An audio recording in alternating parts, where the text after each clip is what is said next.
तो अगर अभी तक आपका प्री बोर्ड का सामाजिक विज्ञान का पेपर नहीं हुआ तो ये वीडियो आपके लिए वेरी वेरी स्पेशल है, क्योंकि आज जो मैं ये सेट लाया हूं 825 बीएटी और 825 बीएएस, ये आपके पेपर में 100% छपने वाला है। क्योंकि ये ऐसा पैरल पेपर है जो हर स्कूलों में आ रहा है, यानी कि आपके भी स्कूल में यही पेपर आएगा। इसलिए इस पूरे पेपर का सोल्यूशन देख के जाना, क्योंकि यही पेपर में 100% छपने वाला है। क्योंकि यही दो सेट हमेशा वायरल हो रहा है, यानी कि हर स्कूल में यही सेट आ रहे हैं। अगर आपको भी सामाजिक विज्ञान में 95% लाना है तो इस चैनल को जरूर से सब्सक्राइब कर लीजिए। बाकी अगर आपको ये वीडियो में कुछ भी सीखने को मिला तो इस वीडियो को जरूर से लाइक कर दीजिएगा, इससे हमें मोटिवेशन मिलता है अगली वीडियो बनाने के लिए। तो चलिए बिना किसी देरी के शुरू करते हैं आज की वीडियो को और देख लेते हैं आखिर कौन से प्रश्न है जो हमें बोर्ड एग्जाम के लिए तैयार करके जाना है, यानी कि जो आपका प्री बोर्ड होने वाला है। अगर आपका अभी तक नहीं हुआ तो ये तो प्रश्न पक्का आने वाला है।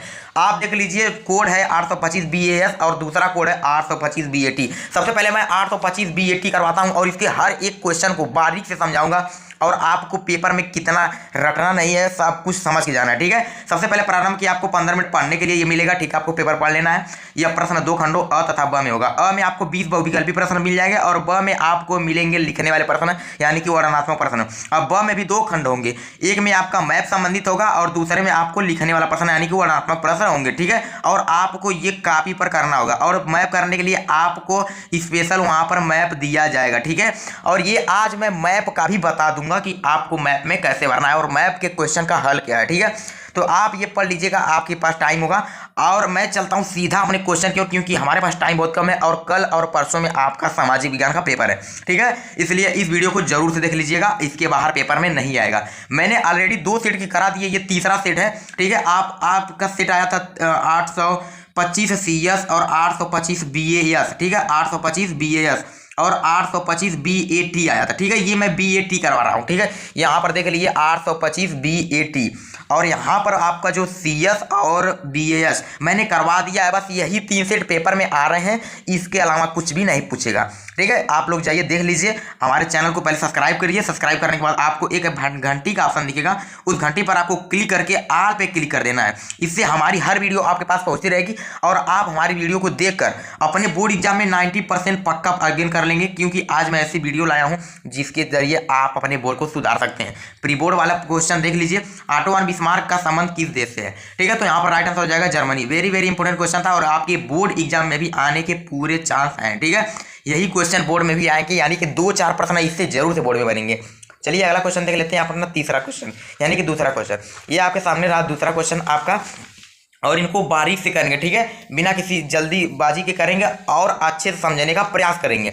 ठीक है, यहाँ पर देखिए जलियांवाला बाग की घटना कब हुई थी, तो यानी कि 13 अप्रैल 1919 को क्या हुई थी, जलियांवाला बाग की हत्याकांड। ठीक है, अंतर्राष्ट्रीय मुद्रा कोष यानी कि IMF की स्थापना कब हुई थी, 1945 में। यही क्वेश्चन आपके बी पेपर में आने वाला है। ठीक है, फ्रांस की क्रांति कब हुई थी, तो 1789 ईस्वी में हुई थी। ठीक है, आपको याद रखना है। समाचार पत्र केसरी का प्रकाशन निम्नलिखित में से किसने किया था, तो बाल गंगाधर तिलक, आपको पता होगा बाल गंगाधर तिलक इसका राइट आंसर हो जाएगा। ठीक है, अगला क्वेश्चन देखिए, किस देश में यानी कि निम्नलिखित में से किस देश का विभाजन धर्म और जाति के आधार पर हुआ है, तो जो यूगोस्लाविया है इसका जो विभाजन हुआ था धर्म और जाति के आधार पर ही हुआ था। ठीक है, हिंदी किस प्रकार की भाषा है, तो राजभाषा है। ठीक है, राष्ट्रीय भाषा नहीं है, बहुत से बच्चे राष्ट्रीय भाषा मान सकते हैं, तो राष्ट्रीय भाषा नहीं है। ठीक है, ये क्या है, एक राजभाषा है, राजकीय भाषा है। ठीक है, महात्मा गांधी का विचार था, महात्मा गांधी का ये विचार था कि कभी भी धर्म को राजनीति से अलग नहीं किया जा सकता। ठीक है, ये इसका राइट आंसर हो जाएगा ऑप्शन नंबर ए। 9वां प्रश्न देखिए, वेरी वेरी इंपॉर्टेंट प्रश्न है और आपके पेपर में 100% आने वाला है। भारतीय कम्युनिस्ट पार्टी की मार्क्सवादी विचारधारा की प्रमुख विशेषताएं कौन सी हैं, तो ये जो आप देख रहे हैं मार्क्सवादी लैंगिक में विश्वास, धर्मनिरपेक्षता और लोकतंत्र की समर्थक, साम्राज्यवाद और सांप्रदायिकता की विरोधी, ये तीनों ही ऑप्शन सही है, यानी कि ऑप्शन नंबर डी उपयुक्त सभी ऑप्शन नंबर डी सही हो जाएगा। ठीक है, 10वां क्वेश्चन देखिए, निम्नलिखित में से कौन सा लोकतंत्र से संबंधित है। ठीक है, तो पारदर्शी शासन भी संबंधित है, उत्तरदायी शासन भी संबंधित है, वैध शासन भी संबंधित है, यानी कि तीनों जब संबंधित तो उपर्युक्त सभी हम टिक लगा देंगे। ठीक है, आपका ऑप्शन नंबर डी सही हो जाएगा। ये हो गए आपके 10 प्रश्न। अगले 10 प्रश्न की हम देखते हैं बिना किसी देरी के। लेकिन अभी तक आपको इस वीडियो को कुछ भी सीखने को मिला तो प्लीज़ एक वीडियो को लाइक जरूर से कर दीजिएगा। बाकी अगर आप चैनल पर नए हैं और कुछ अपने बोर्ड एग्जाम में 90% प्लस लाना चाहते हैं तो इस चैनल को जरूर से सब्सक्राइब कर लीजिएगा और सब्सक्राइब करने के बाद आप घंटी को ऑप्शन दिखेगा, घंटी पर क्लिक कीजिए। एक बार टिपने के बाद आपके वहाँ पर सबसे पहला नंबर आ जाएगा आल पे आप क्लिक कर लीजिए। आल पे जब आप क्लिक करेंगे तो मैं आप वीडियो जब भी बनाऊंगा तो आप तक पहुंचेगी और आप उसी वीडियो को देखकर अपने बोर्ड एग्जाम को खोल लेंगे। बल्कि आप चलते हैं 11वां क्वेश्चन पे। और वेरी वेरी इंपॉर्टेंट क्वेश्चन, निम्न में से कौन सिक्के से हरा सोना कहा जाता है?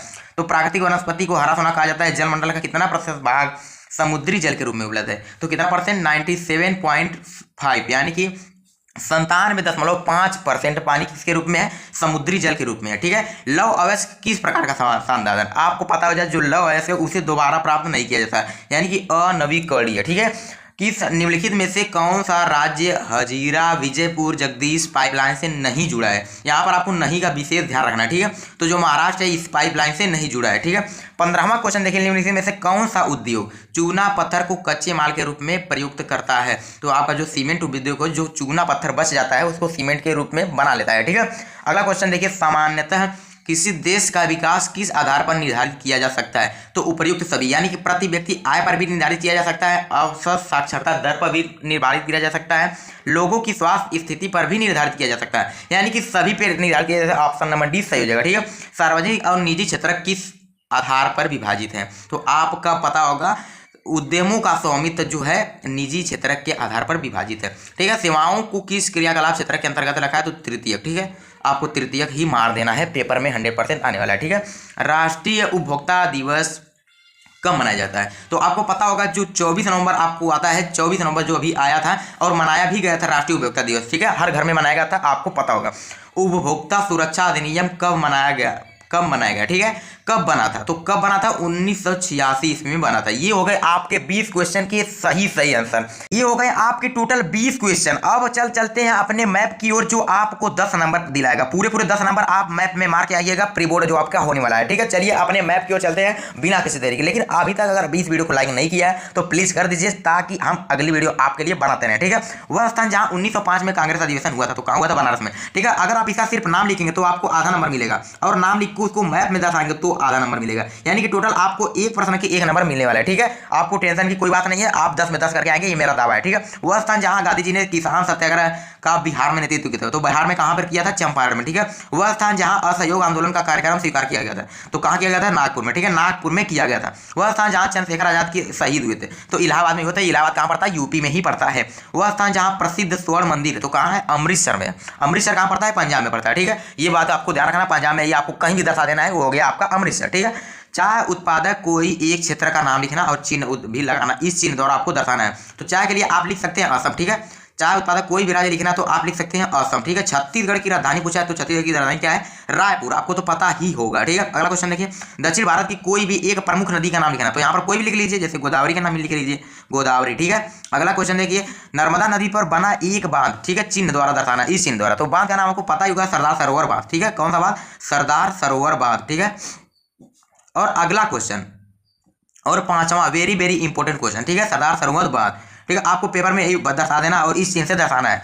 उत्तर प्रदेश का एक 10 लाखी नगर, 10 लाखी मतलब जिसमें कम से कम 10 लाख जनसंख्या रहती है, तो कोई भी आप लिख सकते हैं, जैसे लखनऊ। ठीक है। लखनऊ 10 लाखी नगर है। ठीक है। ये हो गए आपके टोटल मैप वाले भी 2 क्वेश्चन, यानी कि 10 क्वेश्चन।